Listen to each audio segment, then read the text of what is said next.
Alors nous sommes aujourd'hui mardi, on est donc le 8 Sivan et nous sommes arrivés dans l'âme tête de Zvahim, l'âme de tête.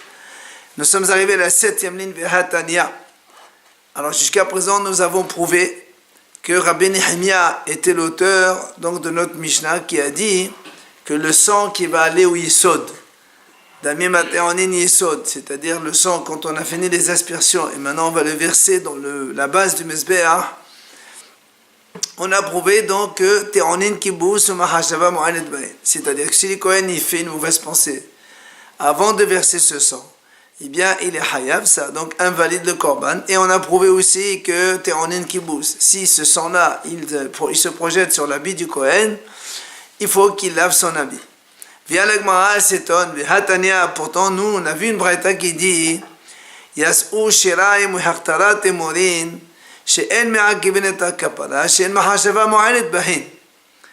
Pourtant, il y a une braïta qui dit qu'on exclut Shiraim, c'est-à-dire le sang qui va aller dans le Yisod, donc les restes du sang après aspersion, et même donc le fait d'amener les graisses sur le Mizbeach, cela, les deux, donc ça n'invalide pas le pardon. Si on ne les fait pas, c'est pas grave. Et la Braïta a dit et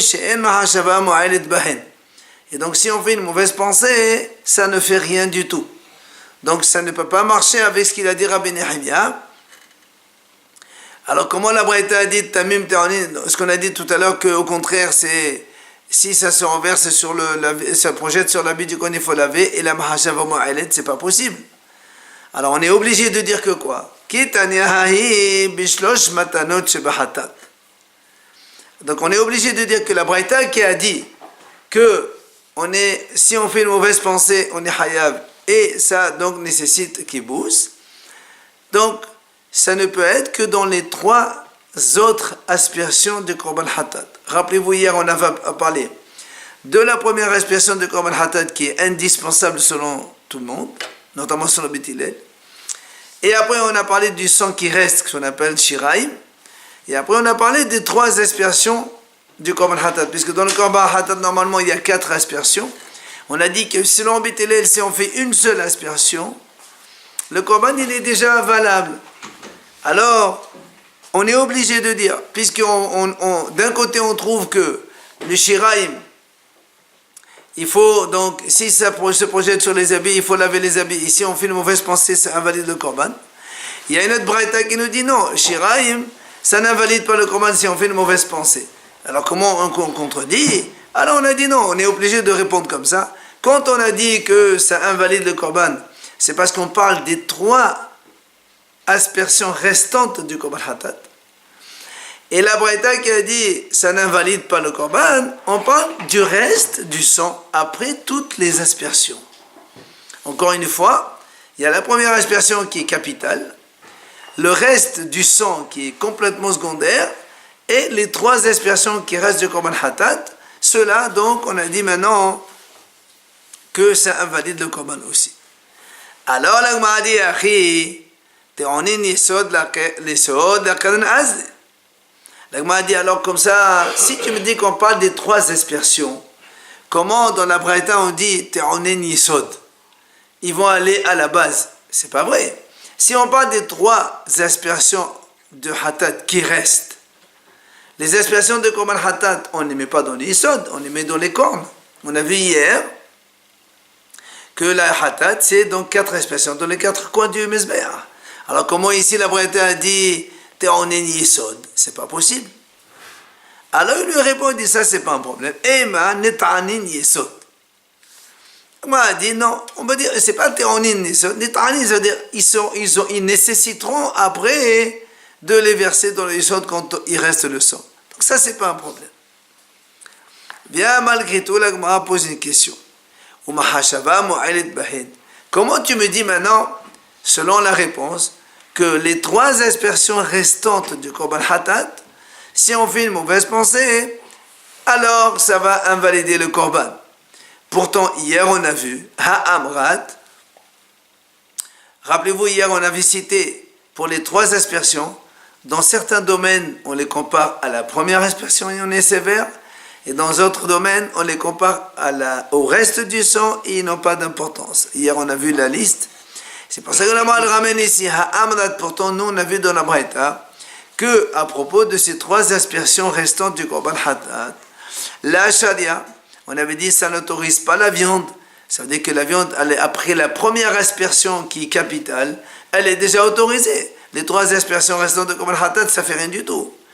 Vela mefagla, justement, c'est ça le problème pour nous. On a dit que les 3 aspersions qui restent du Korban Hatat, si on fait une mauvaise pensée, il n'y a pas d'invalidation. C'est la question qu'on pose. Vela ila les gava, et si on les fait entrer dans le Heichal, ça n'a aucune importance.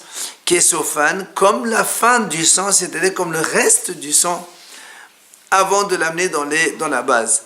Donc tu vois bien que ici on dit que pour les 3 aspersions, il n'y a pas de pigoule.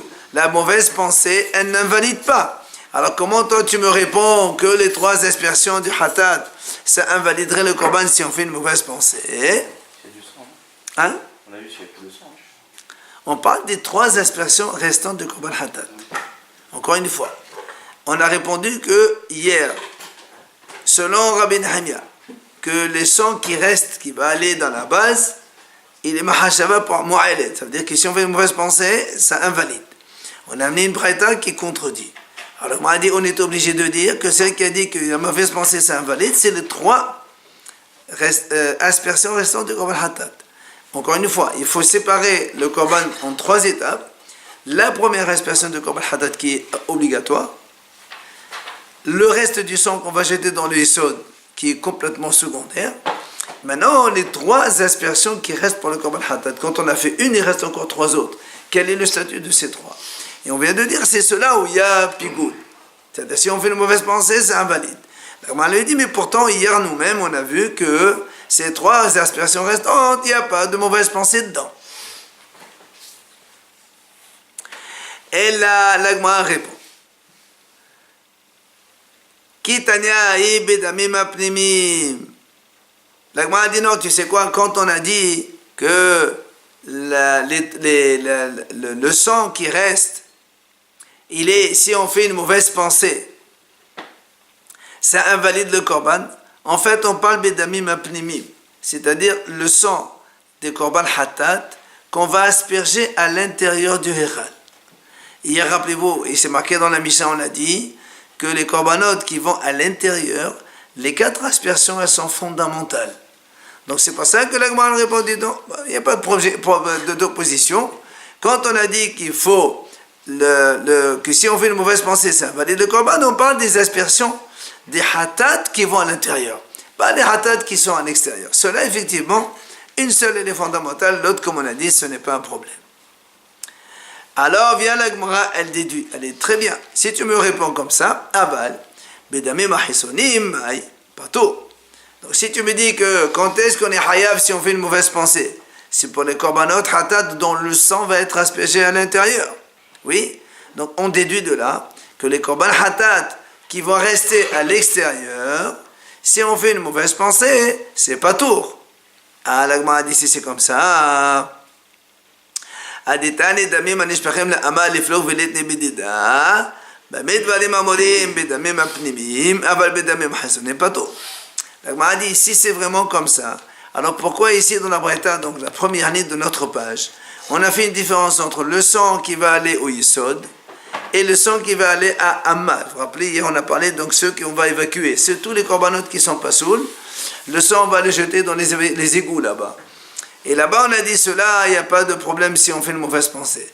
Agma a dit, au lieu d'aller comparer le sang qui va à Yesod avec le sang qui va à la Amma, tu n'as qu'à faire le sang qui va à Yesod, du sang de l'extérieur et du sang de l'intérieur. Puisque elle-même ici tu fais une différence.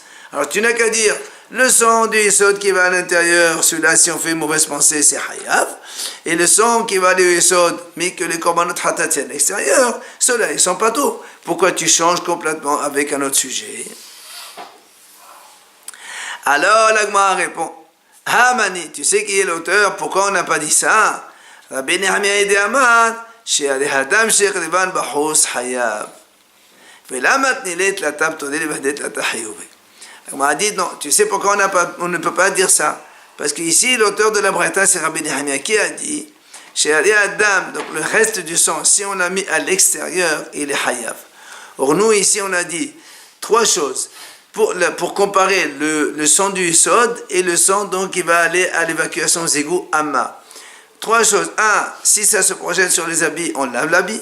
Deuxièmement, Mahashava Mu'alid, si on fait une mauvaise pensée, c'est invalide. Et troisièmement, on a dit celui qui est Ma'ali Bahoussi prend ce sang-là, il le met à l'extérieur de Betamidash et les Hayab.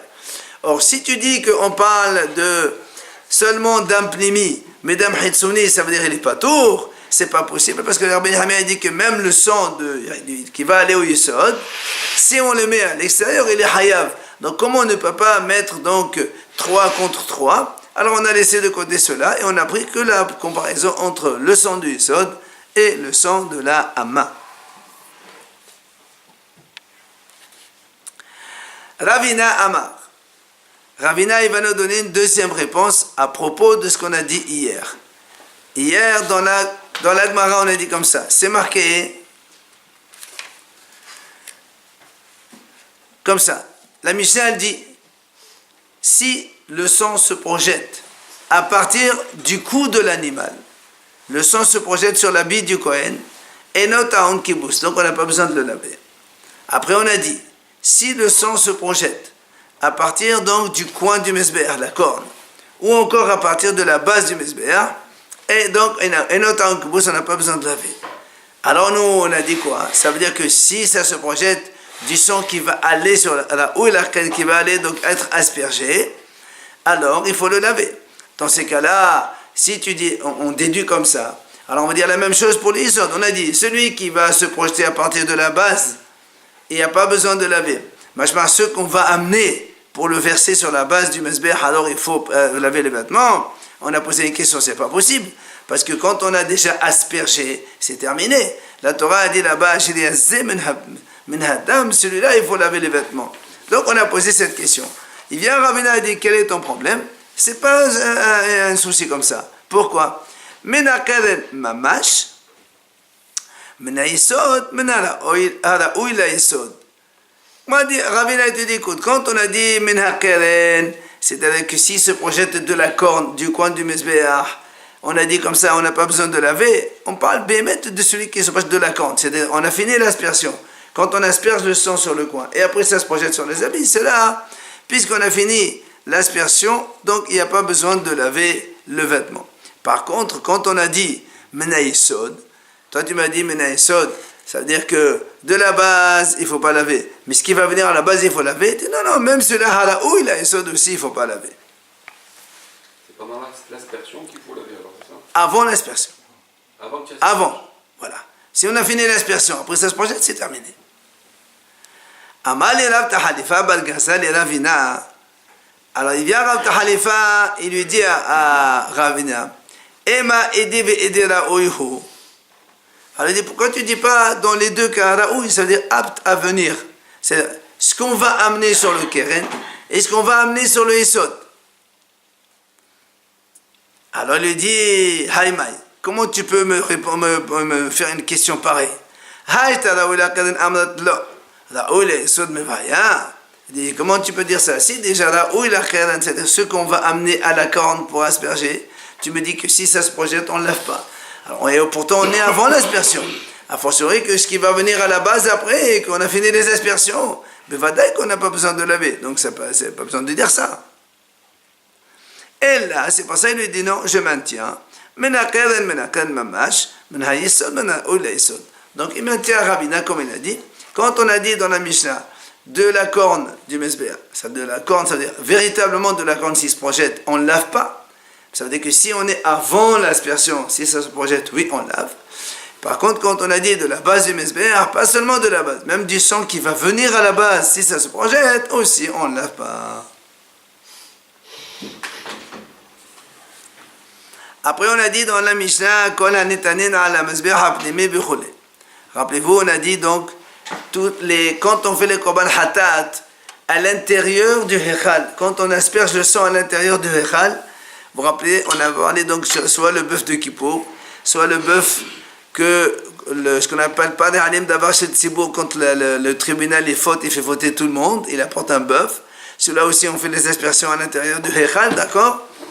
Alors, l'Agma dit, on a donc, dans la Mishnah, on a vu que si on fait les korbanot hatat, ceux-là, qui sont à l'intérieur, alors, les 4 projections, les 4 aspersions sur le Mezbeach à l'intérieur, elles sont obligatoires et on ne peut pas donc enlever une de ces 4.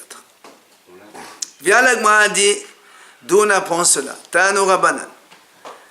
La Chachamim enseigne. Il dit, c'est marqué dans le pasuk, ça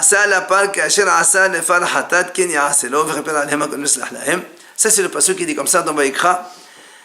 Là-bas, la Torah, elle parle d'abord du pan et alim d'avar shel tzibour. Donc justement, ce fameux bœuf, que quand tous les bénis Israël fautent à cause d'une erreur du tribunal, on a dit que le tribunal, il amène un bœuf, et la Torah dit, voilà ce qu'il faut faire de ce bœuf, shaitaïb, tout ça, tout ce qu'il faut faire. Après, curieusement, la Torah, elle dit, verra ça, le pasuk il dit comme ça, et il marqué comme ça, il le fera au bœuf, comme il a fait au bœuf de Hatat. Ve'asa la part, qu'asher asa les fan Hatat. C'est-à-dire, comme on a fait au bœuf de Hatat, tu feras la même chose à celui-là. Or, la Gemara dit, pourtant on a déjà décrit tout ce qu'il faut faire à ce korban. Pourquoi la Torah elle rajoute, et tu feras à ce bœuf ce qu'on fait pour le bœuf? Mais tu as déjà dit ce qu'il faut. D'accord? La Torah te dit, voilà, pour le bœuf de Halim Davar, voilà ce qu'il faut faire. Quand on a fini, il t'a dit exactement ce qu'il faut faire. À la fin, il te dit, tu feras ce bœuf comme on fait au bœuf Hatat. Mais tu m'as déjà raconté tout ça. Alors, qu'est-ce qu'il veut? Alors, qu'est-ce qu'il vient nous apprendre? La Gemara répond, c'est-à-dire quoi? C'est pour t'apprendre la halakha, c'est-à-dire pour insister sur la haza'a, sur l'aspersion.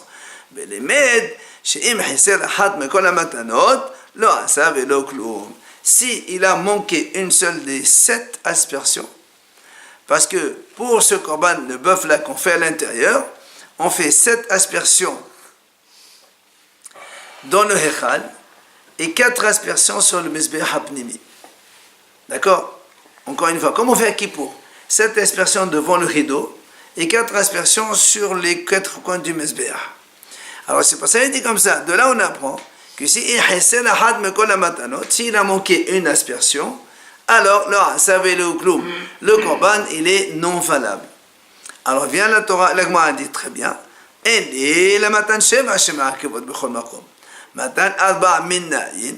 Gemara dit très bien. Peut-être que je vais dire, quand est-ce que une aspersion invaliderait si on ne la fait pas? C'est pour les 7 aspersions. Parce que dans les 7 aspersions, de partout on voit que si on ne fait pas les 7, ça invalide. La Gemara va nous montrer tout à l'heure donc où c'est qu'on voit les 7 aspersions. La Gemara dit donc comme ça. D'accord. Si on manque une aspersion dans les 7, eh bien, ça invalide le korban. Mais qui a dit que si on manque une des 4 sur le Mizbeach, aussi c'est la même chose. D'accord? Alors il lui dit, la Torah rajoute, ainsi il fera. De là on apprend, encore une fois, un mot supplémentaire, c'est pour te dire que s'il manque une aspersion dans les 4 aspersions sur le Mizbeach, là aussi ça invalide le korban.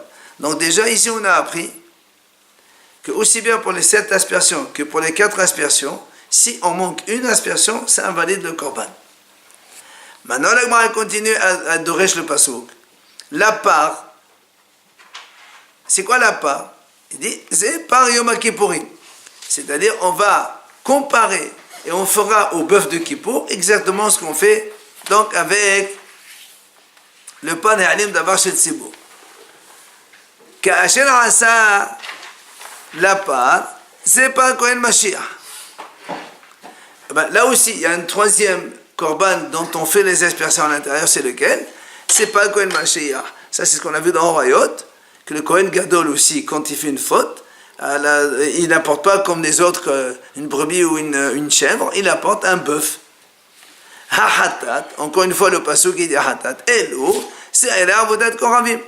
Enfin, dernier cas où on fait les aspersions à l'intérieur du Heichal, c'est quand quelqu'un il faute, et une faute d'Avodah Zara, involontaire, auquel cas il apporte un korban hatat qui est sa'ir, donc une brebis, une chèvre, pardon, et là il faut faire les expiations à l'intérieur. Donc de là on a inclus que tous les korbanot qui sont à l'intérieur, dont on fait les expiations à l'intérieur, donc toutes les expiations sont indispensables, et si on manque une, donc le korban n'est pas valable. Alors vient la Gemara dit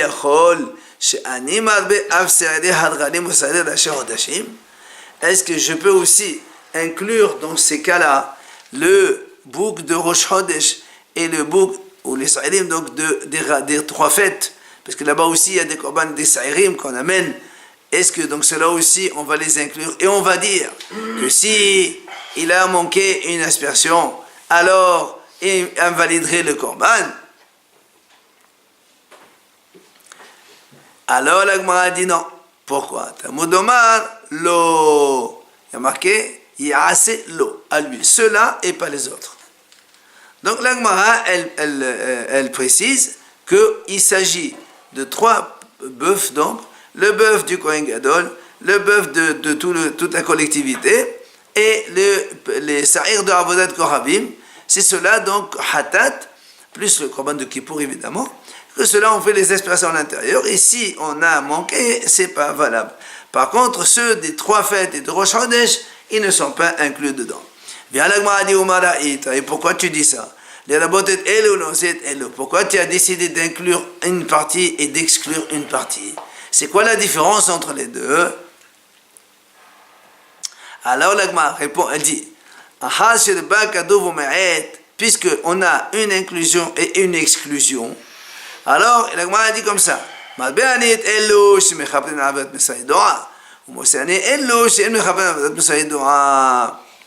dit comme ça. Pourquoi je inclus certains et j'exclus les autres? Moi, dit c'est simple. Puisque tous les korbanot dont le péché est connu. Donc le bœuf de Kohen Mashiach, le péché est connu puisqu'il s'est trompé. Ceux de la collectivité aussi, donc le tribunal s'est trompé, c'est connu aussi. Sa'ir de Avodah Zara aussi, c'est connu. Tout cela, c'est un péché qui est connu. C'est pour ça qu'on les met dans le même groupe, dans le même lot. Et cela, donc, si on manque une aspersion, on est donc non valable. Toi, tu voulais inclure les sa'ir des fêtes et de Rosh Chodesh. Cela, rappelez-vous, on a vu dans Shavuot au début, cela, ça concerne les fautes de tous ceux qui entrent dans le Beit HaMikdash en étant tamés sans le savoir. Donc ce sont des fautes non connues. Alors cela, c'est pour ça que je les exclus. Vous avez compris pourquoi donc on a choisi de mettre un certain nombre de korban dans un lot et on exclut les autres. Ceux-là, ils ont un péché qui est connu. Ceux-là, le péché n'est pas connu. C'est pour ça qu'on ne les rentre pas dans le même groupe. Via la Gemara, elle continue maintenant le pasuk, toujours le même pasuk qu'on a dit, on est arrivé à Aselo, maintenant la Gemara elle continue à expliquer la suite du pasuk, comme la Torah a dit, c'est-à-dire que même si on n'a pas appuyé sur l'animal, le pardon il est quand même acquis. Maintenant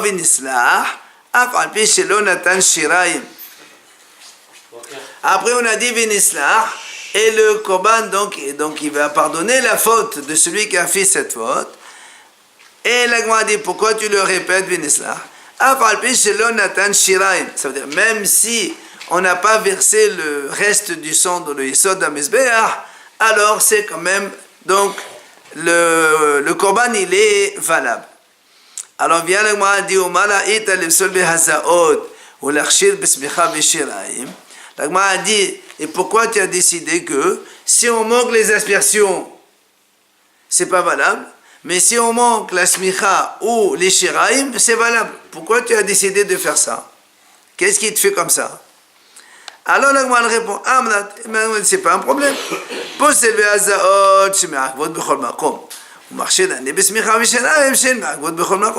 Elle lui dit, c'est facile.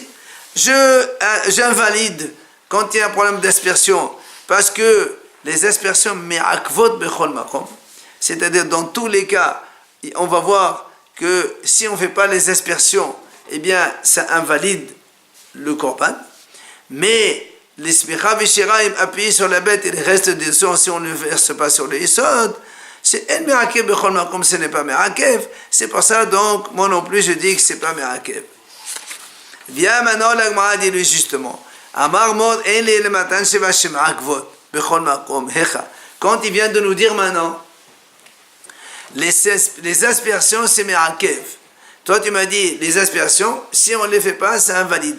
Où tu as vu ça, que tu m'as dit, voilà, je prends référence, puisque dans toutes les situations, si on ne fait pas les aspersions, c'est invalide, alors chez nous aussi. Elle m'a dit, où tu as vu que c'est invalide? Amal à papa, Befala, bin Gaïm. À papa, il dit, oui, on a vu ça. Dans la para, c'est-à-dire la vache rousse. La Torah a dit là-bas, donc c'est marqué dans le passouk. Dans la para, Douma, c'est marqué, Beza, et Norapene, Olmaïd, Medama, Sheva, Peramim. Il y a marqué Sheva, il faut asperger donc 7 fois. Et comme il y a marqué là-bas Hukka, c'est-à-dire c'est une obligation de faire comme ça, sinon c'est invalide. Et Banegaim, dans le Metzora aussi la même chose. On sait qu'il faut faire aussi des aspersions sur le Metzora. Et comme là-bas il y a marqué aussi Zot Tihye Torah Metzora, Hachamim dit c'est une obligation. Si on manque une aspersion, le Metzora n'est pas purifié donc pour cela. Donc on vient de montrer que les 7 aspersions, elles sont obligatoires ailleurs. Donc chez nous aussi c'est la même chose. Et donc maintenant les 4 aspersions. Rappelez-vous, quand on fait les aspersions des korban intérieurs, il y a 7 aspersions qu'on fait sur le paro et sur le rideau, plus 4 aspersions qu'on fait sur les coins du mesber. Donc on vient de prouver les 7 aspersions. Maintenant, les 4 aspersions, d'où on sait que c'est merakev, si on manque une, ça invaliderait. Talmud Omar, Ken Yaase. La Gemara dit, comme il y a marqué, enfin, le passage qui termine Ken Yaase, c'est donc, encore une fois, on insiste, il faut les faire, sinon ça invaliderait. Vient la Gemara poser une question, mais pourquoi Maïshena, Matan Sheva, Dirtiva Nurfilan, Matan Abana Mirtiva Nurfilan? La Gemara dit, je ne comprends pas. Pourquoi pour les 7 aspersions, tu n'as pas eu besoin d'un pasouk? Tu m'as dit que c'est marqué dans Para et dans les Gaïm, c'est marqué chez nous aussi, alors, donc j'apprends que ça invaliderait. Mais pourquoi dans le Matan Arba, pour les 4, tu as cherché un pasouk? Mais c'est aussi marqué dans la Torah et c'est répété aussi chez nous. Puisque quand la Torah dit Ve'asa Kaché De'asa, nous on a dit c'est valable pour des 7 aspersions, c'est valable aussi pour les 4 aspersions.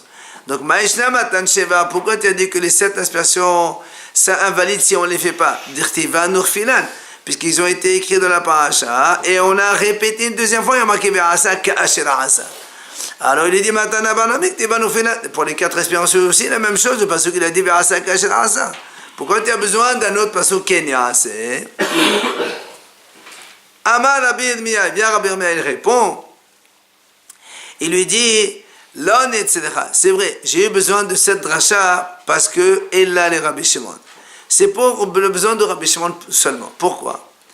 Parce que Détania, il y a une braïta qui dit comme ça, Lemala Omer Keren Kanot Shtaim, Lematahu Omer Keren Kanot Arba, devrait Rabbi Shimon. Il dit dans le pasuk à propos du Par Kohen Mashiach, dans la Torah on parle d'abord du bœuf du Kohen Gadol, après on parle du bœuf de la faute, donc de la collectivité. Alors comme là-bas, au lieu de marquer Keren, il y a marqué Karnot. Alors il dit, Karnot, on a dit que c'est le minimum 2. Rabbi Shimon il dit comme ça, il y a marqué Karnot en bas, il y a marqué Karnot en haut, d'accord? Alors, Karnot minimum c'est 2. Et 2 égale 4. Donc, c'est obligé de faire 4. Ça, c'est Rabbi Shimon qui dit comme ça. Et donc, comme c'est Rabbi Shimon qui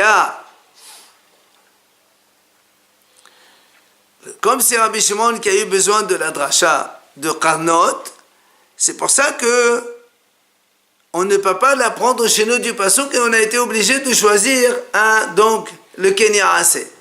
C'est pour ça qu'on ne peut pas raisonner avec notre pasuk à nous, qu'on a dit, puisque c'est marqué, c'est répété. Parce que c'est Rabbi Shimon qui a eu besoin d'apprendre ça un autre endroit, quand il a dit Karnot. Alors, on a eu besoin de le dire ici, où c'est marqué pour que la dracha de Rabbi Shimon, elle prend où donc son origine? On a dit qu'il n'y a assez. Par contre, Rabbi Yehuda lui dit,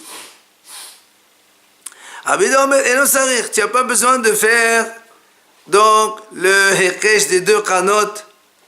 Pourquoi? Il dit comme ça. Rabbi Yehuda lui dit, on n'a pas besoin de faire donc apprendre comme il a appris Rabbi Shimon. Pourquoi? Parce que comme le pasuk il dit, comme ça, voilà. Le pasuk il dit, kanot mesbar katot c'est machel vne, Hashem machel be'ohel moed. Donc on a dit, pourquoi il manque Hashem be'ohel moed? On sait très bien qu'on est là-bas, le ohel moed. C'est là-bas à l'intérieur où on fait les aspersions. Pourquoi la Torah le dit? Rabbi Yehuda dit, al kol ha'amud be'ohel moed.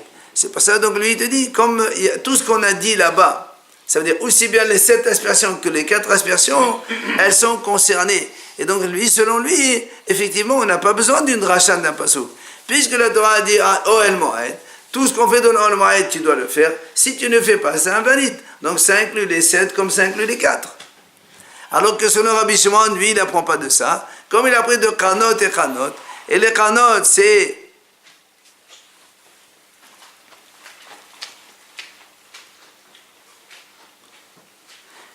et donc ça c'est Rabbi Yehuda. Mais Rabbi Shimon, lui, il a fait le hekesh, donc kanot avec kanot, donc paralem davar avec le par, donc le Mashiach. C'est pour ça qu'on a besoin du drachat du pasuk. En fait, ce qui veut dire par là, c'est que selon Rabbi Shimon, comme on a fait hekesh entre les deux kanot, c'est là où tu apprends qu'il faut faire. Mais où tu vois que si on ne les fait pas, c'est invalide. Alors tu as besoin d'un pasuk qui dit voilà, si tu ne les fais pas, tu es invalide. Mais selon Rabbi Yehuda, lui, il te dit, c'est le pasuk même qui a répété, c'est le Ohel Moed. Quand tu répètes, c'est celui-là qui te dit voilà, si tu ne les fais pas, alors ça invaliderait. On n'a pas besoin de dracha. Selon Rabbi Shimon, on a besoin de dracha. Selon Rabbi Yehuda, on n'a pas besoin de dracha. Après, la Gemara va dire justement, alors qu'est-ce qu'il fait Rabbi Yehuda avec le Kenya? C'est demain,